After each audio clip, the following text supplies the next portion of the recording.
In the headlines, Armed Forces says U.S. airstrikes show Nigeria and allies resolve to counter terrorism. PDP criticizes federal government for not announcing U.S. strikes before Trump. National Assembly orders re-gazetting of tax law. On the foreign scene, UN says Guinea's election campaign marred by intimidation. Hello and welcome to News Update on Trust TV. I am Maimuna Bagudu.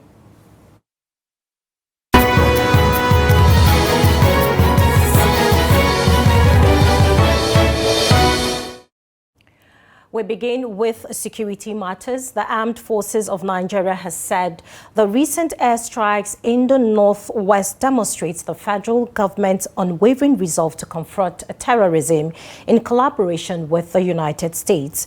The Director of Defense Information, Major General Samaila Uba, stated this in a statement issued on Friday in Abuja, noting that the operation was based on credible intelligence and aimed at degrading the operational capabilities of terrorists while minimizing collateral damage. According to him, the strikes were carried out with the approval of the appropriate authorities as part of sustained efforts to rid the country of terrorists and other criminal elements threatening national security. Uba added that the operation followed careful planning and intelligence-driven targeting to ensure effectiveness while limiting harm to civilians. He said the airstrikes underscored the federal government's resolve, working with strategic international partners to confront transnational terrorism and prevent foreign fighters from establishing or expanding footholds within Nigeria. The defense spokesman reaffirmed the armed forces' commitment to the protection of lives and property across the country. Now, the U.S. military strikes in Nigeria on Christmas Day in Nigeria's northwest has triggered sharp reactions at home and abroad. The development has reopened debate on foreign involvement as insecurity continues to destabilize communities in the region. Amina Ibrahim reports. For residents who have lived through years of killings, abductions and displacements in the northwest, news of the U.S. military strikes has landed with mixed feelings. Many see it as added muscles for Nigeria's overstretched security force after years of attack that have emptied villages and claimed thousands of lives. Everything is in our government's hand. If to say they take action, this kind of thing will not happen. They will not even dreaming of coming to our country. But so far, they are so clumsy over it. Anything can happen. Ordinarily, they should form an alliance because since we cannot do it on our own, let the country come and help us. Because we are tired of the rubbish. Killing people anyhow, it's not fair. We need luxury. We are Nigerians. We don't need trouble. On the streets, hopes runs high as it could weaken violent armed groups that have operated with immunity. Some believe the strike may signal a shift after repeated complaints that Nigeria have been left to fight alone. But the hopes come with fear. Residents worried about citizens' casualties, loss of control over security decisions, and what deepens foreign military actions could mean for Nigerian sovereignty. It is a part of the milk of human kindness from the world leader.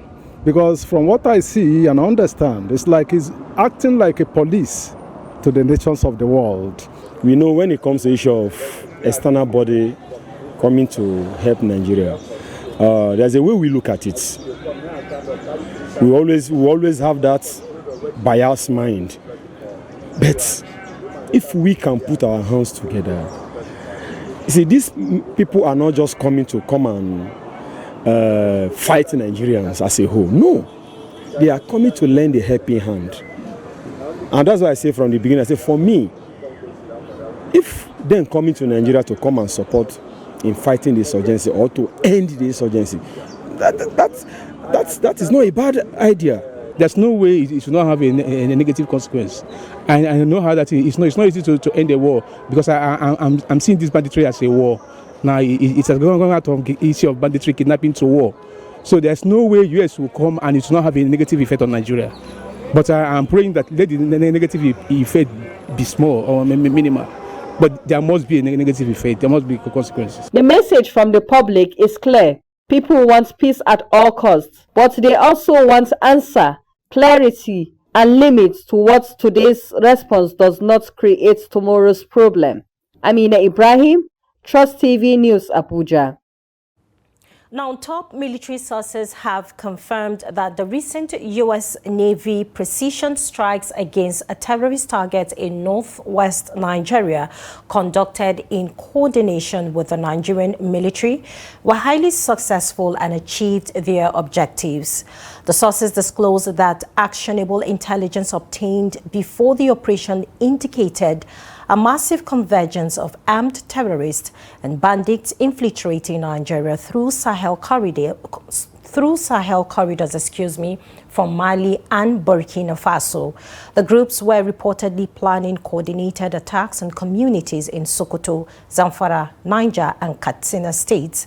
According to the sources, the foreign-linked ISIS terror cells targeted in the operation included the Lakurawa and Jenny groups, which had mobilized fighters from Mali and Burkina Faso to carry out attacks during the Christmas and New Year festivities. Information released by the Pentagon revealed that at least one Tomahawk missile was launched from a U.S. naval platform operating in international sea corridors near Ghana as part of the coordinated strike. Advanced long-range unmanned airborne systems were also deployed to support precision targeting and minimize collateral damage. Now, the United States Secretary of War Pete Hegseth has thanked the federal government of Nigeria for the support provided during the destruction of terror targets on Thursday. Daily Trust had reported that the United States launched a major military operation against terrorists in Nigeria's northwest region. Hegseth, who met with a Nigerian delegation during a visit to the United States following President Donald Trump's declaration of Nigeria as a country of particular concern, said the terrorists had realized that his department was always ready to respond. In a statement issued on Friday morning, the Ministry of Foreign Affairs said the airstrikes were carried out as part of efforts to address the persistent threat of terrorism and violent extremism. The spokesperson of the ministry, Kimiebie Imomotimi Ebienfa, said the action was taken to protect lives. Now, the People's Democratic Party, PDP, has criticized the federal government for failing to announce the U.S. airstrikes before President Donald Trump made them public. Trump announced on Truth Social on Thursday that the United States had carried out airstrikes in northwest Nigeria, during which several terrorists were reportedly killed. The federal government later confirmed the attacks, stating that they were conducted in collaboration with the U.S. However, PDP spokesperson Ini Ememobong said the federal government should have briefed Nigerians before the U.S. authorities did. The PDP stated that the government's passive confirmation of its knowledge and cooperation in the operation raises serious concerns about a communication structure in which foreign powers announce security operations in Nigeria before the country's own government does. Now, panic gripped residents of Ofa in Kwara State on Thursday night after explosions rocked parts of the town, destroying properties and raising security concerns barely hours after the United States announced airstrikes against ISIS targets in northwest Nigeria. The incident, which occurred around midnight on Christmas Day, reportedly took place at two separate locations within Ofa. Residents said that the first explosion affected several buildings around the Eid praying ground area, while the second occurred near Solid Worth Hotel, about a 5-minute walk from the initial site. It was further gathered that an undetonated explosive device was discovered at the second location, prompting heightened security measures. However, the exact source and nature of the explosions remain unclear as of the time of filing this report. Confirming the incident, the Chief Press Secretary to the Executive Chairman of OFA Local Government, Abiola Aziz Babatunde, said the council was aware of reports circulating online about the explosions. Meanwhile, a security official who spoke on the condition of secrecy confirmed that what struck the buildings in OFA was a component from an armed missile. Now, troops of the 3 Division and Joint Task Force Operation Enduring Peace have fueled a planned terrorist attack in Plateau State, killing a notorious bandit kingpin. The operation was carried out in the early hours of December 25th at Gwande community in Boko's local government area, following credible intelligence that bandits were preparing to attack a nearby settlement. Now, according to the operations information officer Samson Zakom, the troops intercepted and engaged the criminals, killing one suspected kingpin and recovering weapons and ammunition. He said preliminary investigations linked the slain suspect to a terror syndicate operating in Gwande and surrounding areas. The military has intensified efforts to track fleeing gang members and reassured residents of its commitment to peace and security, urging the public to continue providing credible intelligence. This is News Update on Trust TV, coming up after the break. National Assembly orders re-gazetting of tax laws. More news when we return. Do stay with us. Welcome back. If you're just joining us, this is the News Update on Trust TV. Let's take a look at our top stories once again. Armed forces say U.S. airstrikes show Nigeria and allies resolve to counter terrorism. And PDP criticizes federal government for not announcing U.S. strikes before Trump.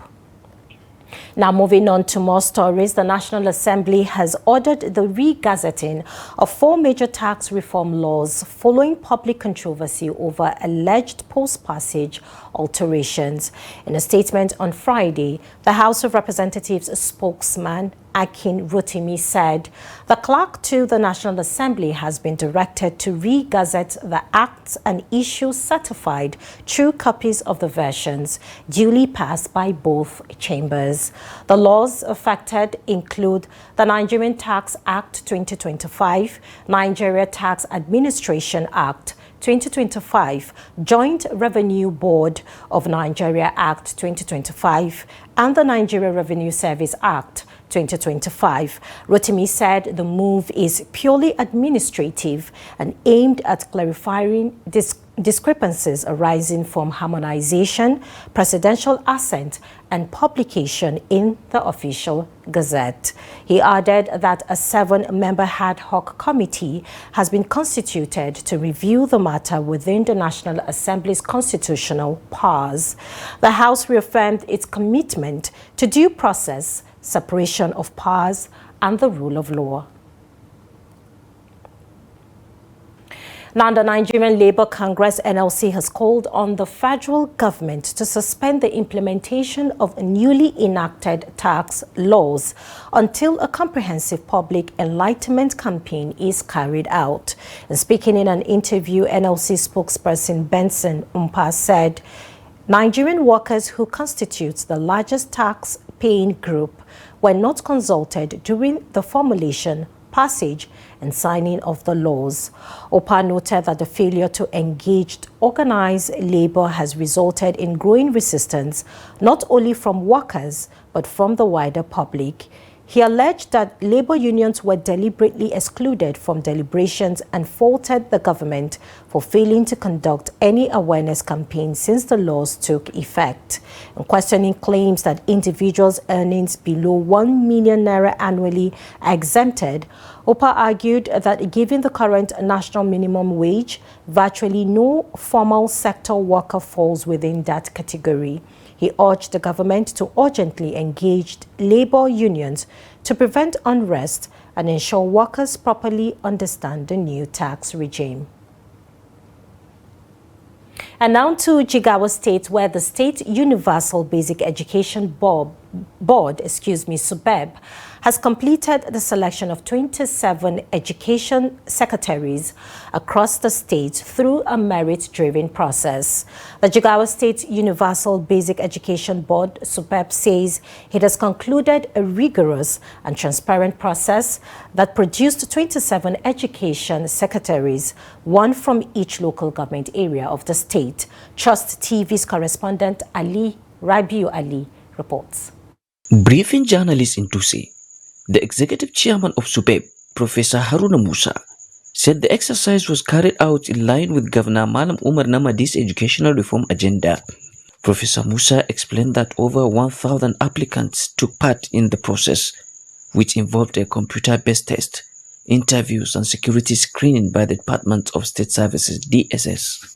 He said only candidates who met the required standard were recommended, adding that the final selections was independently reviewed and approved by the governor based strictly on performance. The only reason is we started the process of engaging education sectors who will be leading our LGES.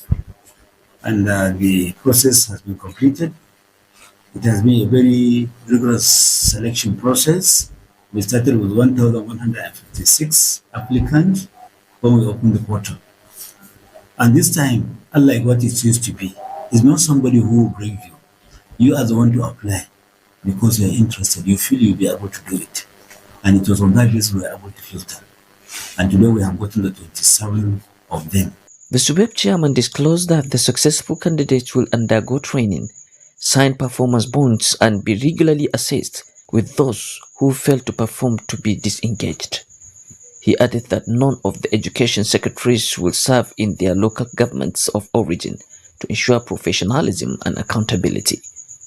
Professor Haruna Musa then says the goal is to strengthen grassroots leadership and improve basic education outcomes across Jigawa State. From Jigawa, Rabiu Ali, Trust TV News. Now, 4 suspected oil thieves have been arrested in Delta State following the interception of a vessel, MT Theo, as authorities intensify efforts to curb crude oil theft in the Niger Delta. The suspects and the vessel were formally handed over at Cocoa Port by Tantita Security Service Limited, engaged by the federal government for pipeline surveillance.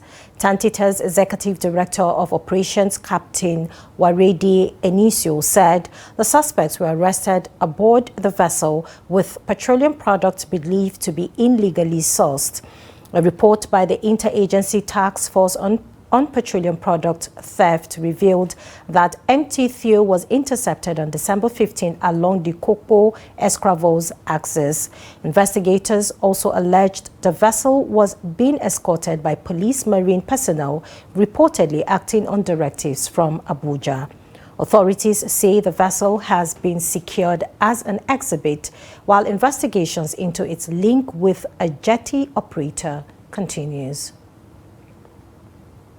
And now in business, Nigeria's spending on arms and ammunition imports fell by about 90% in 2025, dropping to roughly 49 billion naira from over 520 billion naira recorded in 2024, according to data from the NBS.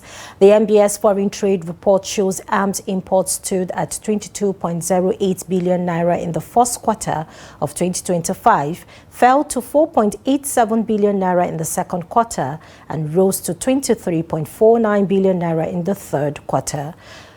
The sharp decline contrasts with 2024 figures when 483.85 billion naira was spent in the fourth quarter alone. And despite reduction, security analysts say the trend is difficult to reconcile with Nigeria's ongoing security challenges. Security expert Chidi Omeje questioned whether the drop reflects increased local production, noting that the Defense Industries Corporation of Nigeria, DHQ, mainly produces light weapons while security forces still require advanced platforms. Now, away from Nigeria, the United Nations says Guinea's presidential election campaign has been marred by intimidation and repression, urging authorities to ensure a fair-free vote on Sunday. Junta leader General Mamadi Doumbouya, who seized power in 2021, is contesting the election despite earlier promises to return the country to civilian rule. Major opposition figures have been barred, prompting calls for a boycott.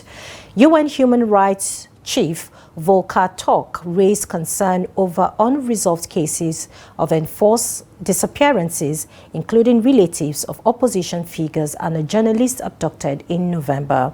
About 6.8 million Guineans are eligible to vote, choosing among 9 candidates, including Doumbouya, who is running as an independent. And now in sports, Mali coach Tom Saintfiet has criticized the decision to stage the African Cup of Nations every 4 years instead of the traditional 2-year cycle, insisting the move was imposed on Africa by FIFA and European clubs driven by financial interests. Saintfiet, 52, who has coached several African national teams, including the Gambia, which he led to the quarterfinals of the 2022 AFCON, voiced his concerns on Thursday. Appointed Mali's head coach in August last year, Saintfiet is sent to lead the Eagles after the tournament host on Friday in a crucial group on clash at the Prince Moulay Abdallah Stadium. The Africa Cup of Nations has been held almost exclusively every 2 years since its inaugural edition in 1957. However, Confederation of African Football (CAF) President Patrice Motsepe announced last weekend that the competition will now be staged every 4 years, beginning after the planned 2028 tournament. With that, we've come to the end of News Update on Trust TV. Follow us on all of our social media platforms and subscribe to our YouTube channel for more news. I am Mimuna Bagudu. Catch us at 9 p.m. for News Hour. Have a great evening.